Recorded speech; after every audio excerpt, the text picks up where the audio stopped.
नमस्कार दोस्तों, all exam guide गुरु के यूट्यूब चैनल पर मेरा नाम है सुजीत पांडे। आप सभी का बहुत बहुत स्वागत करते हैं दोस्तों साइंस के सामान्य विज्ञान के क्वेश्चंस, सुपर फास्ट क्वेश्चन, बहुत ही अच्छे क्वेश्चन। सामान्य विज्ञान साइंस यदि आप पढ़ना चाहते हैं, याद करना चाहते हैं, उसमें स्कोर करना चाहते हैं तो इस वीडियो को पूरा देखिए, क्वेश्चन लगाइए और कोशिश करिए 50% प्रश्न सही करने के। करते हैं वीडियो को स्टार्ट बिना देर के हुए। पहला क्वेश्चन है, ध्वनि का सर्वाधिक वेग किसमें होता है? तो ध्वनि का सबसे ज्यादा वेग जो होगा वो ठोस में होगा, स्टील में होगा। ऑप्शन नंबर यहां पर सी इस प्रश्न के लिए राइट आंसर है। ट्रांसफार्मर कार्य करता है किस पर? तो ट्रांसफार्मर जो है एसी पर कार्य करता है। ऑप्शन नंबर ए एसी यहां पर इस प्रश्न के लिए सही आंसर हो जाएगा। छोटे छोटे डीसी ट्रांसफार्मर भी आते हैं, बहुत छोटे कॉइल से, लेकिन बड़े पैमाने पर एसी में यूज होता है। जो आपके घर में बिजली आ रही है उसमें भी एसी ट्रांसफार्मर लगे होते हैं बड़े बड़े। लाल रंग नीले रंग से किस बात में भिन्न होता है? तो लाल रंग नीले रंग से भिन्न होता है आवृत्ति में भी, आयाम में भी, तरंग दैर्ध्य में भी। मतलब उपरोक्त सभी। ऑप्शन नंबर डी यहां पर राइट आंसर हो जाएगा। जूल प्रति सेकंड किसकी इकाई होती है? तो जूल प्रति सेकंड ये शक्ति की इकाई है, पावर की इकाई है। ऑप्शन नंबर बी यहां पर राइट आंसर है। प्रेशर कुकर में खाना जल्दी पकता है, ऐसा क्यों होता है? तो प्रेशर कुकर में खाना जल्दी पकने का कारण है क्वथन अधिक ताप पर होने लगता है। ऑप्शन नंबर ए यहां पर राइट आंसर हो जाएगा इस प्रश्न के लिए। एक व्यक्ति एक दीवार को धक्का देता है पर विस्थापित करने में असफल रहता है क्योंकि दीवार पक्की है, मजबूत है, तो उसको धक्का नहीं दे पाता है। तो वो कौन सा कार्य करेगा? तो वो करेगा कोई भी कार्य नहीं, क्योंकि दीवार अपनी जगह पर है, वर्क नहीं होगा। ऑप्शन नंबर ए यहां पर राइट आंसर हो जाएगा। किसी गैस का आयतन स्थिर ताप पर 20% कम करने के लिए दाब को कितने प्रतिशत बढ़ाना होगा? तो आयतन को कम करना है तो दाब को बढ़ाना पड़ेगा। 20% आयतन कम करना है तो दाब को 25% बढ़ाना होगा। ऑप्शन नंबर यहां पर 20 प्रश्न के लिए राइट आंसर हो जाएगा। निम्नलिखित युग्मों में से किन भौतिक राशियों के समान विमीय सूत्र नहीं है? तो यहां पर जो ऑप्शन दिए गए हैं इसमें से आपके देखिए, कार्य ऊर्जा के समान है, आवेग संवेग के समान है, भार एवं बल के समान है। बल और दाब इनके समान विमीय सूत्र नहीं है। ऑप्शन नंबर ए यहां पर गलत आंसर हो जाएगा। आर्क वेल्डिंग में आवश्यक डीसी वोल्ट कितनी होती है? तो जो आर्क वेल्डिंग होती है उसमें 200 से 250 वोल्ट डीसी की आवश्यकता होती है। ऑप्शन नंबर यहां पर सी इस प्रश्न के लिए राइट आंसर है। पानी पर तैरती वस्तु का आभासी भार कितना होगा? तो पानी पर तैरती हुई वस्तु का आभासी भार होगा 0। ऑप्शन नंबर बी 0 यहां पर सही आंसर है। जब पानी जमता है तो उसका घनत्व पर क्या प्रभाव पड़ेगा? तो जैसे ही पानी जमेगा घनत्व घट जाता है। सबसे ज्यादा घनत्व पानी का कितने डिग्री सेल्सियस पर रहता है? कमेंट बॉक्स में कमेंट करके बताइए कितने डिग्री सेल्सियस पर पानी का घनत्व अधिकतम होता है। एक स्वतंत्र रूप से लटका हुआ चुंबक सदा ठहरता है किस दिशा में? तो जैसे ही वो स्थिर होगा तो वो जाके ठहरेगा उत्तर दक्षिण दिशा में। नॉर्थ पोल और साउथ पोल चुंबक में होता है, नॉर्थ और साउथ में। एक जाएगा नॉर्थ में, एक पोल जाएगा साउथ में, जैसे ही वो स्थिर हो जाएगा। 1 किलोग्राम राशि का वजन कितना होता है? 1 किलोग्राम राशि ये होता है 9.8 न्यूटन के बराबर। ऑप्शन नंबर यहां पर सी 9.8 न्यूटन राइट आंसर है। अंतरिक्ष में दो बिंदुओं की पृथकता की दूरी को क्या कहा जाता है? अंतरिक्ष में दो बिंदु की पृथकता को दूरी को लंबाई कहेंगे। ऑप्शन नंबर बी लंबाई यहां पर राइट आंसर है। एक्स किरणें पार नहीं कर सकती किसको? तो जो एक्स किरणें होती हैं वो मानव की अस्थियों को पार नहीं कर सकती। ऑप्शन नंबर यहां पर बी बिल्कुल सही आंसर हो जाएगा। एसआई इकाई में लेंस की शक्ति की इकाई क्या है? तो एसआई इकाई में लेंस की शक्ति की इकाई है dioptre. Option number B dioptre यहां पर राइट आंसर है। कैमरे में किस प्रकार का लेंस प्रयोग किया जाता है? तो कैमरे के अंदर आपका होता है उत्तल लेंस प्रयोग। ऑप्शन नंबर ए यहां पर राइट आंसर हो जाएगा, उत्तल लेंस। जब हम रबड़ के गद्दे वाली सीट पर बैठते हैं अथवा जब हम गद्दे पर लेटते हैं तो उसका आकार परिवर्तित हो जाता है। ऐसे पदार्थ में क्या पाया जाता है? तो उसमें पाई जाएगी कौन सी ऊर्जा? राइट आंसर हो जाएगा आपका ऑप्शन नंबर बी, स्थितिज ऊर्जा रहती है। Option number B right answer है। फ्लक्स घनता और चुंबकीय क्षेत्र की क्षमता का अनुपात किसी माध्यम में डैश होता है? तो यहां पर सही आंसर हो जाएगा ऑप्शन नंबर पारगम्यता। जो फ्लक्स घनता और चुंबकीय क्षेत्र की क्षमता का अनुपात होता है इसको पारगम्यता बोलते हैं। Option number D right answer है। ध्वनि तरंगे ध्वनि तरंगे कैसी तरंगे हैं? तो जो ध्वनि तरंगे होती हैं वो लंबवत तरंगें कहलाती हैं। ऑप्शन नंबर ए लंबवत तरंगे राइट आंसर है। शून्य में स्वतंत्र रूप से गिरने वाली वस्तुओं का इनमें से कौन सा समान होगा? तो यहां पर सही आंसर हो जाएगा शून्य में आप स्वतंत्र रूप से कोई वस्तु को छोड़ देंगे तो उसका समान त्वरण होगा। ऑप्शन नंबर यहां पर सी, समान त्वरण राइट आंसर है। एक प्रकाश वर्ष इससे सर्वाधिक समीप है। तो जो एक प्रकाश वर्ष होता है वो होता है आपका 1016 मीटर। ऑप्शन नंबर सी इसके सर्वाधिक समीप है। यदि लोलक की लंबाई 4 गुनी की जाए तो लोलक झूलने का समय कितना होगा? तो लोलक की लंबाई 4 गुनी कर दोगे तो लोलक दुगुना झूलेगा। ऑप्शन नंबर यहां पर बी सही आंसर हो जाएगा। एक वस्तु को कहां रखा जाए ताकि उसकी एक मूल तथा आभासी स्थिति उन्नतोदार लेंस द्वारा समान आकार में पाई जा सके, उस वस्तु को आपको रखना पड़ेगा। यहां पर सही आंसर हो जाएगा फोकस की दुगनी लंबाई पर। ऑप्शन नंबर सी यहां पर राइट आंसर हो जाएगा। किसी भी स्थिर या गतिशील वस्तु की स्थिति और दिशा में तब कोई परिवर्तन नहीं होता जब तक उस पर कोई बाह्य बल सक्रिय ना हो। यह कौन सा नियम है? तो यह नियम यहां पर सही आंसर हो जाएगा आपका यह नियम है न्यूटन की गति विषयक प्रथम नियम। ऑप्शन नंबर ए इस प्रश्न के लिए राइट आंसर हो जाएगा। न्यूटन का पहला नियम है ये। किसी पिंड का गुणधर्म जो विश्व में अपनी स्थिति के लिए स्वतंत्र है क्या होगा? तो यहां पर सही आंसर हो जाएगा वो होगी सहती। ऑप्शन नंबर डी सहती यहां पर राइट आंसर हो जाएगा। लुढ़कती हुई गेंद कुछ दूर लुढ़कने के बाद स्वयं क्यों रुक जाती है? तो इसका कारण है आपका घर्षण बल, फ्रिक्शन। ऑप्शन नंबर ए यहां पर राइट आंसर हो जाएगा। कोई साइकिल सवार किसी मोड़ पर घूमता है तो वह किस ओर झुकेगा? तो साइकिल सवार यदि मोड़ पर घूमता है तो वो भीतर की ओर या केंद्र की ओर झुकेगा। ऑप्शन नंबर सी यहां पर सही आंसर हो जाएगा। कुंडली में प्रेरित विद्युत चुंबकीय क्षेत्र किसके समानुपातिक होता है? तो कुंडली में प्रेरित विद्युत चुंबकीय बल ये कुंडली के जरिए चुंबकीय गोलक के परिवर्तन की दर के समानुपाती होगा। ऑप्शन नंबर बी यहां पर राइट आंसर हो जाएगा। विद्युत मात्रा की इकाई क्या है? तो विद्युत मात्रा की इकाई आपका सही आंसर हो जाएगा एम्पियर होती है। ऑप्शन नंबर ए एम्पियर इस प्रश्न के लिए राइट आंसर है। रेटिना के बीच में एक वृत्ताकार स्थान होता है जिसे क्या कहते हैं? तो रेटिना के बीच में वृत्ताकार स्थान को पीत बिंदु कहा जाता है। ऑप्शन नंबर सी पीत बिंदु राइट आंसर है। अवतल लेंस का उपयोग आंख के निम्नलिखित दोष के निवारण के लिए किया जाता है। तो यदि आपको निकट दृष्टि दोष हो जाएगा तो अवतल लेंस से वह दूर किया जा सकता है। ऑप्शन नंबर सी अवतल लेंस निकट दृष्टि दोष। विद्युत धारा के चुंबकीय प्रभाव की खोज किस वैज्ञानिक ने की? तो विद्युत धारा के चुंबकीय प्रभाव की खोज की थी ऑस्टेंड ने। ऑप्शन नंबर ए यहां पर ऑस्टेंड इस प्रश्न के लिए राइट आंसर हो जाएगा। एक लिफ्ट में किसी व्यक्ति का प्रत्यक्ष भार वास्तविक भार से कम होता है। अब लिफ्ट किस ओर जा रही होगी? वास्तविक भार से कम यदि प्रत्यक्ष भार लगेगा तो लिफ्ट यहां पर जा रही होगी त्वरण के साथ नीचे, तब आपको हल्का महसूस होगा। Option number B. निम्नलिखित में से किस रंग की सर्वाधिक तरंग दैर्ध्य है? तो सर्वाधिक तरंग दैर्ध्य आपकी लाल रंग की रहेगी। ऑप्शन नंबर ए सही आंसर है। पृथ्वी सूर्य से प्रचुरतम मात्रा में ऊर्जा निम्न रूप में प्राप्त करती है। तो पृथ्वी अवरक्त या ताप ऊर्जा के माध्यम से सूर्य से ऊर्जा प्राप्त करती है। Option number B right answer है। ध्वनि की चाल प्रति घंटे में कितनी होगी? मील प्रति घंटे में। तो ध्वनि की चाल होती है आपकी 760 मील प्रति घंटा। ऑप्शन नंबर यहां पर बी राइट आंसर है। आपेक्षिक आर्द्रता को मापने के लिए निम्नलिखित में से किस उपकरण का प्रयोग किया जाता है? तो आपेक्षिक आर्द्रता को मापने के लिए हाइग्रोमीटर का यूज होगा। Option number C hygrometer right answer है। निकट दृष्टि दोष का सुधार किया जा सकता है। तो निकट दृष्टि दोष का सुधार किया जा सकता है कनकेव लेंस द्वारा। Option number D concave lens right answer है। निम्नलिखित में से कौन सी धातु जल के साथ आसानी से अभिक्रिया कर सकती है? तो जल के साथ आसानी से अभिक्रिया पोटेशियम कर लेगा। Option number D right answer हो जाएगा। फिटकरी इसका उदाहरण है एक।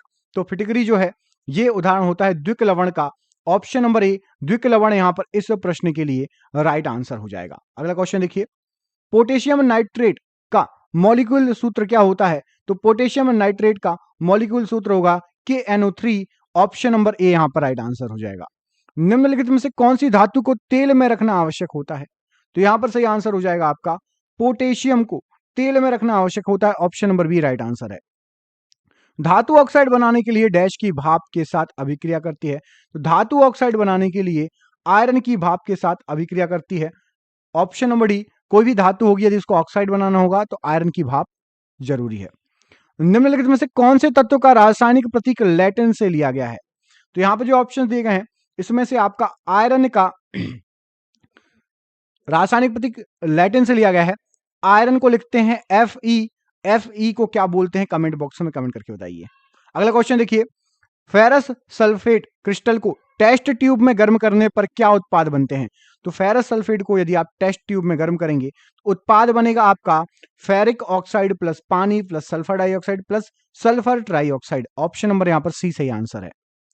आयरन ऑक्साइड का रासायनिक सूत्र क्या होता है? तो आयरन ऑक्साइड का रासायनिक सूत्र होता है आपका Fe2O3। ऑप्शन नंबर बी यहां पर सही आंसर हो जाएगा। फेरस सल्फेट क्रिस्टल का रासायनिक सूत्र क्या है? तो जो फेरस सल्फेट आपने सुना होगा, इसका रासायनिक सूत्र होता है FeSO4 into 7H2O। Option number सी यहां पर राइट आंसर है। अगला क्वेश्चन देखिए, जब लोहे की फाइलिंग में हाइड्रोक्लोरिक अम्ल मिलाया जाता है तब क्या होता है? तो लोहे की फाइलिंग में हाइड्रोक्लोरिक अम्ल मिलाओगे तो हाइड्रोजन गैस और लोह क्लोराइड तैयार होगा। ऑप्शन नंबर सी यहां पर राइट आंसर हो जाएगा। आयरन के वायु की उपस्थिति में जलने पर किसका निर्माण होता है? तो यदि आयरन वायु की उपस्थिति में जलेगा तो निर्माण होगा आपका Fe2O3, फेरस ऑक्साइड का। ऑप्शन नंबर सी सही आंसर है।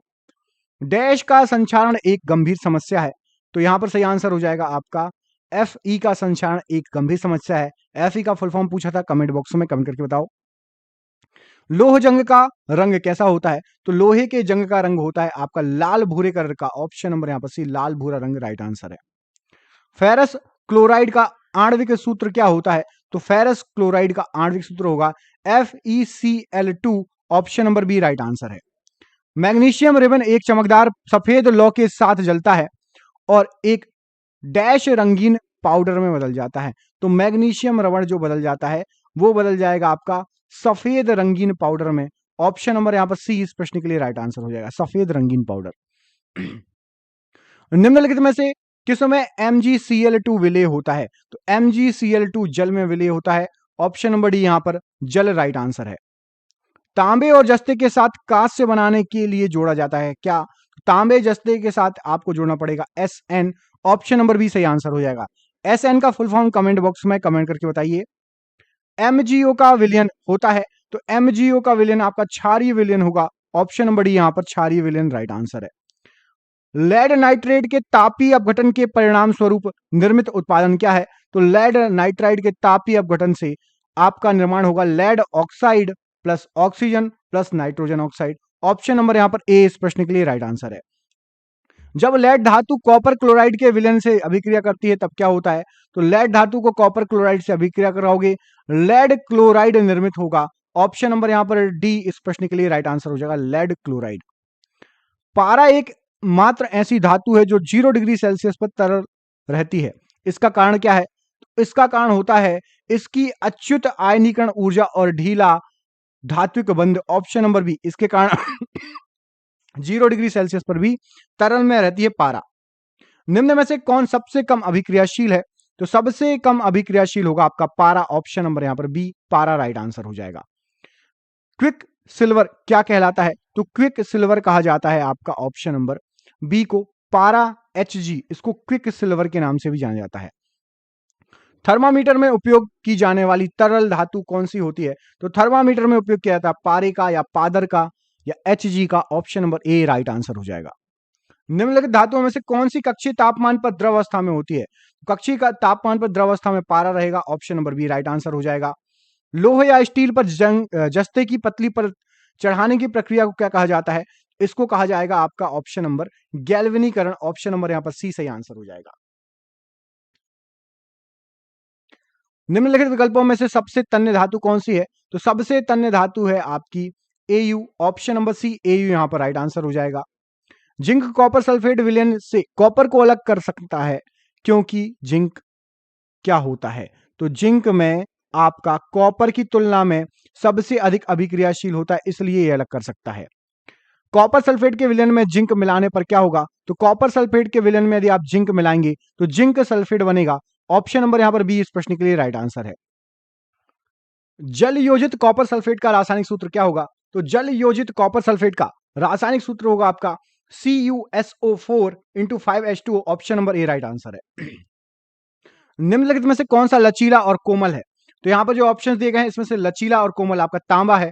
ऑप्शन नंबर बी तांबा यहां पर राइट आंसर हो जाएगा। तांबा सल्फेट के विलयन में जस्ता मिलाए जाने पर डैश का विस्थापन होता है। तो तांबा सल्फेट के विलयन में जस्ता मिलाएंगे तो विस्थापन होगा कॉपर का। ऑप्शन नंबर बी यहां पर राइट आंसर है। ऑप्शन नंबर डी, माफ कीजिएगा, डी तांबा या copper right answer. Zinc sulphate के मिश्रण में कॉपर धातु को डुबाया जाता है तो क्या होगा? यदि जिंक सल्फेट का मिश्रण है और कॉपर धातु को आप डुबा दोगे तो कोई भी प्रतिक्रिया नहीं होगी। ऑप्शन नंबर बी सही आंसर हो जाएगा। कुछ कुछ क्वेश्चन बहुत टफ हैं, एग्जाम में आए हैं सब क्वेश्चन। गैस विकसित होती है जब जिंक क्लोराइड एसिड के साथ अभिक्रिया करता है, तो यहां पर सही आंसर हो जाएगा, वो गैस होती है हाइड्रोजन गैस विकसित होगी। Option number A hydrogen gas. भोजन के बर्तनों पर टिन की परत चढ़ाई जाती है, जिंक की नहीं। ऐसा क्यों? तो भोजन के बर्तनों पर टिन की परत चढ़ाई जाती है, जिंक की नहीं, क्योंकि जिंक टिन से अधिक प्रतिक्रियाशील होता है। ऑप्शन नंबर सी यहां पर राइट आंसर हो जाएगा। निम्नलिखित में से कौन सी धातु उभयधर्मी ऑक्साइड बना सकती है?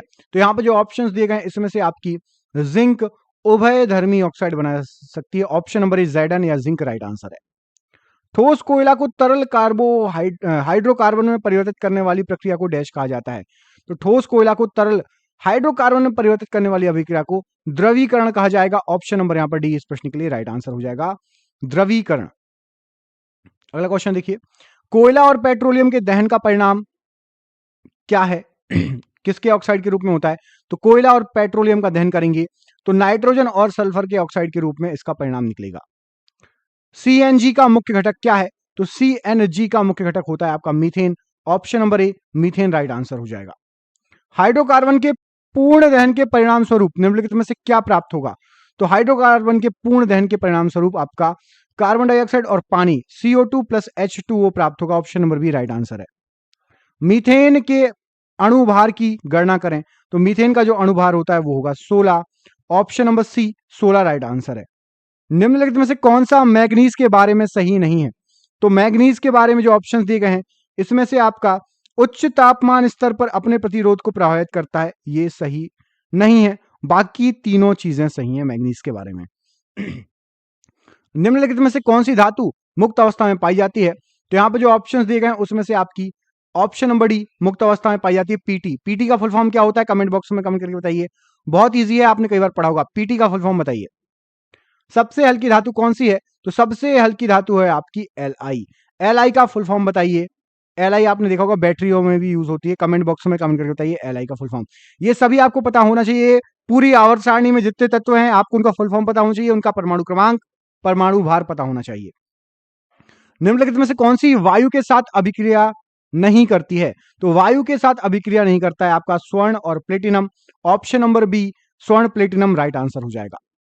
हथेली पर रखने पर निम्नलिखित में से कौन सा पिघल जाएगा? तो यहां पर जो ऑप्शंस दिए गए हैं उसमें से आपका हथेली पर रखेंगे आप तो Ga और Cs ये पिघल जाएंगे। ऑप्शन नंबर बी यहां पर राइट आंसर हो जाएगा।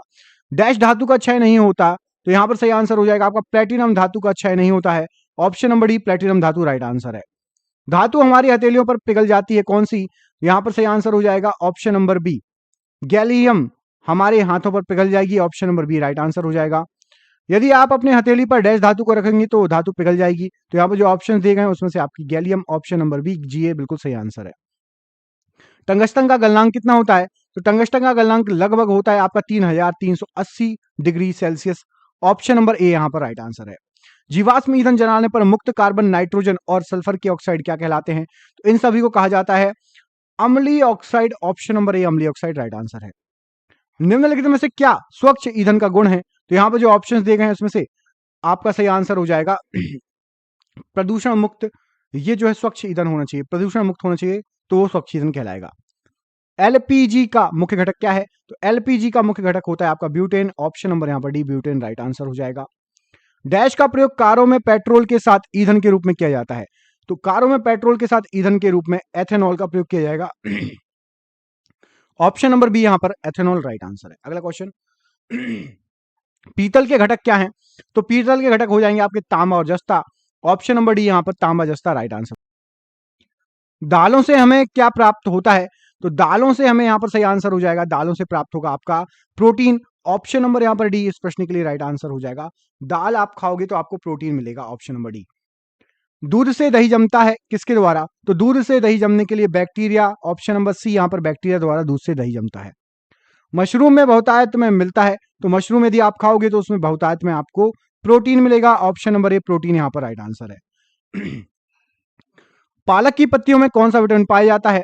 तो पालक की पत्तियों में होगा आपका vitamin A. Option number A vitamin A पाया जाएगा। साथ ही साथ आयरन भी मिलता है पालक के पत्तों से। निम्नलिखित में से कौन सा विटामिन जल में विलय होगा? तो जल में विलय विटामिन होगा आपका विटामिन सी। ये जल में विलय विटामिन होगा। रक्त का कौन सा घटक रक्त में सबसे अधिक मात्रा में पाया जाता है? तो यहां पर सही आंसर हो जाएगा रक्त का वो घटक है ऑप्शन नंबर बी, प्लाज्मा पाया जाता है। प्लाज्मा कितने प्रतिशत पाया जाता है कमेंट करके बताइए। और ये आज का आखिरी क्वेश्चन, केशरुक जंतुओं में से किसकी एक महत्वपूर्ण विशेषता वायवीय हड्डियां हैं? तो वायवीय हड्डियां ये विशेषता है आपकी एवीज की। ऑप्शन नंबर सी एवीज यहां पर राइट आंसर हो जाएगा। आपके लिए सरप्राइज क्वेश्चन है, किस रोग के प्रतिरोध के लिए बीसीजी का टीका लगता है? कमेंट बॉक्स में कमेंट करके बताइए किस रोग के प्रतिरोध के लिए बीसीजी का टीका लगता है। आपको दो ऑप्शन दे रहा हूं मैं। चलिए, आपको ये क्वेश्चन तो बनना ही चाहिए, इसमें दो ऑप्शन नहीं, चारों में से कौन सा सही है कमेंट बॉक्स में कमेंट करके बताइएगा। मिलते हैं अगले वीडियो में, तब तक के लिए अपना ख्याल रखिए। आप सभी का बहुत बहुत धन्यवाद दोस्तों। आपका दिन शुभ हो। बहुत बहुत धन्यवाद।